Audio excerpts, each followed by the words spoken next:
As we reported at the top of the hour, Ron Paul, the big winner at today's straw poll at the Values Voters Summit, but casting a big shadow over the meeting of social conservatives, what a prominent evangelical pastor backing Rick Perry said about GOP frontrunner Mitt Romney's faith. Robert Jeffress, pastor of a Baptist megachurch in Dallas, telling reporters, quote, "Mormonism is not Christianity. It's not politically correct to say, but Mormonism is a cult." Here now to talk about this and Romney's chances of actually getting the nomination, David Mercer, former deputy finance director for the Democratic National Committee, and Justin Sayfie, who served as spokesman for former Florida Governor Jeb Bush. He's also publisher of the SayfieReview.com and endorsed Mitt Romney earlier this week.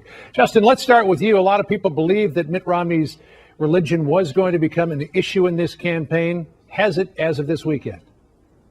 Well, I think you have one person who's made one comment about it. Certainly there are some voters that are going to pay attention to that. But in my view, with the unemployment rate at 9%, with the federal government running a $1.3 trillion deficit 2 years in a row, and $1 trillion deficits as far as the eye can see, I think that Republican primary voters and general election voters are getting more focused on which candidate is going to do the best job of restoring America's promise and getting American economy growing again. That's going to be the top issue. But certainly some people will have an issue with religion, but I don't think that's going to be the overwhelming majority of people are not going to be concerned with that. David Mercer, Mitt Romney didn't mention it at the Values Voters Summit during his speech today, but it certainly is the elephant in the room.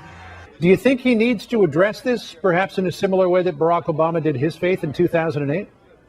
Actually, I think that Rick Perry needs to address it, much like Clinton did when he had the Sister Soldier issue, where he went before the Rainbow Coalition and kind of chastised that kind of intolerance. And I think that is always a problem that keeps creeping up with the Republican Party. Yeah, we do, as Justin says, want to talk about the economy. We want to get a jobs bill passed. We want to put more money in the pockets of the middle class.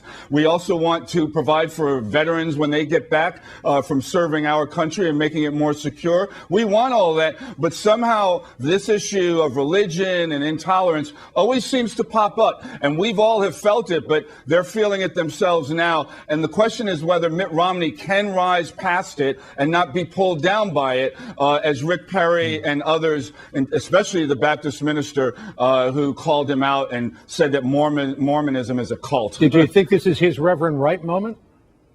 I think while there may be some separation, I think it is. And we need to know from Rick Perry where he stands, not with just a one-liner that was his sentiment and he doesn't believe that Mormonism is a cult. But I think he needs to take a stand and lead rather than letting those like the Reverend go on continually in forums like this and taking up all the oxygen in the room on a weekend like this to talk about real issues, not to let these issues overwhelm us anymore. Justin, if Mitt Romney hopes to become president of the United States in 2012, he's going to need evangelical voters.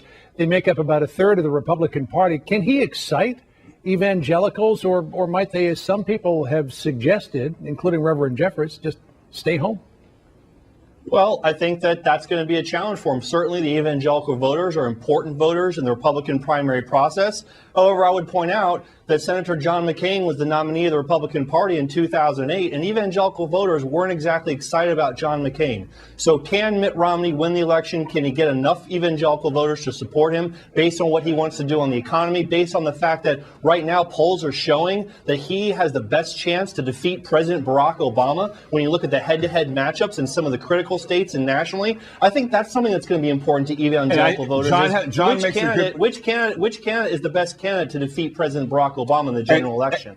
And that may be Mitt Romney, and I think it will be. The problem is going to be whether Mitt Romney is going to have his campaign hijacked, as McCain did, by having to stick Palin on the ticket, yes, for some excitement, but definitely for not any substance on how to get this country back on the right course. And I think that's the dilemma that Romney's going to have, especially when his vote totals, along with Newt Gingrich, kind of the moderate establishment Republicans represent 36% of the support now, but are being outweighed by 39% of the Bachmann, the Perry, and the Kaine voters. So that's going to be the real predicament, and we got to see whether Romney's campaign gets hijacked or not. You know, I was talking about this with my seatmate on the way up from Atlanta to New York today, that Romney appears to be a much better candidate than he was back in 2008, but that, Justin, he still has a difficult time connecting with some voters.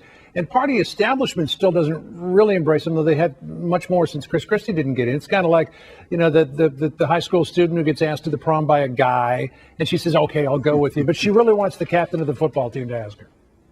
Well, you know what? Look, Republicans have had this dreamy image of some white knight that was going to ride in on a stallion and going to rescue the Republican Party and lead us into the White House. And I think that Republicans have to acknowledge that the best candidate to defeat President Obama is going to be Governor Mitt Romney. And I think that that's one of the things that Republicans need to acknowledge and accept the fact that there's no white knight in the race, and that we're going to have a very combative primary process, and that's the way it should be. It should be difficult to win the nomination. David, who do Democrats fear most in a general election matchup?